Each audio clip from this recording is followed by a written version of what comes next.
Okay, got that out of my system about why I'm doing this.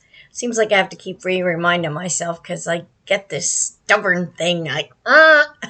Anyway, okay, enough of that. Oh, change glasses. Sorry. Oh, okay. Oh, oh my God. Okay, I feel better now that I got that out. I'm going to talk about November 22nd, 1963. I'm pretty sure that's the date that Kennedy was shot. I was a little pumpkin head in Lincoln number 6 school, and we got the news a little bit late in the afternoon, just before it was time to go home. And so they let us out early. And we had a very, I won't say strict, but very prim and proper principal. Her name was Mrs. McMurray. I'm sure she's in heaven by now. And she ruled with an iron hand, but she was really lovable. She had a soft underbelly, like an alligator. No, I'm kidding.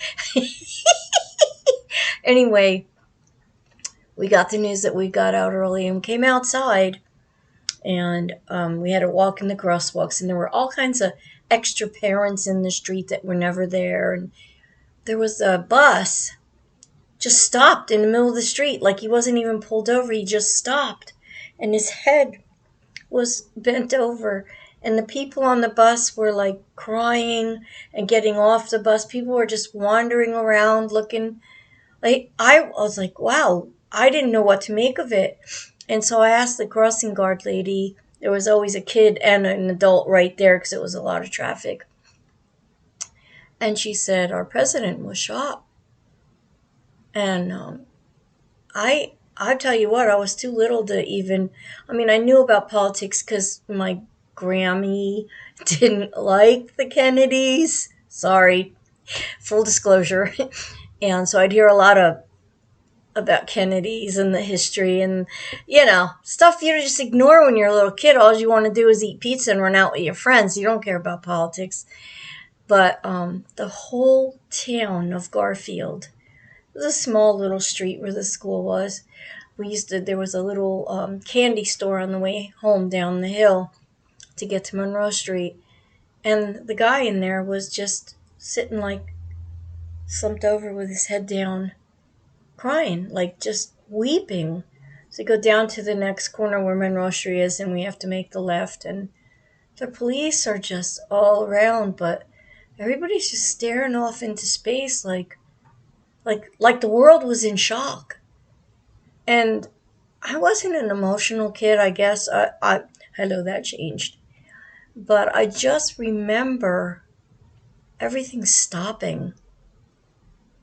It wasn't like the shock down we just had 2 years ago. This was voluntarily a heart thing where people just refused to do anything, not even drive. And the bus driver sat there for I don't know how long, in the middle of the street. Like, cars parked on either side, and cars just stopped. And Mrs. McMurray was sitting on the front steps of this very noble and very beautiful school, and with her head down, waving like this a little bit, and then her head back down, and she was crying. And this was not a woman that you would think would cry. Kind of reminded me of my grandmother, that generation where everybody was stoic and noble and held it in like the British, And to see her sitting with her dress, and of course she didn't, she was covered and everything, but just sitting on the cement steps with her head down struck me, and I'll never forget the day Kennedy died. I cry about it now. I should have cried about it then, but I was too young and dorky. I'm still dorky, but I'm old now. Oh well. The day the music died. All right, that wasn't a real happy one. I tried to make it happy, but there's nothing happy about November 22nd, 1963. Not in the United States anyway, I don't guess. God bless.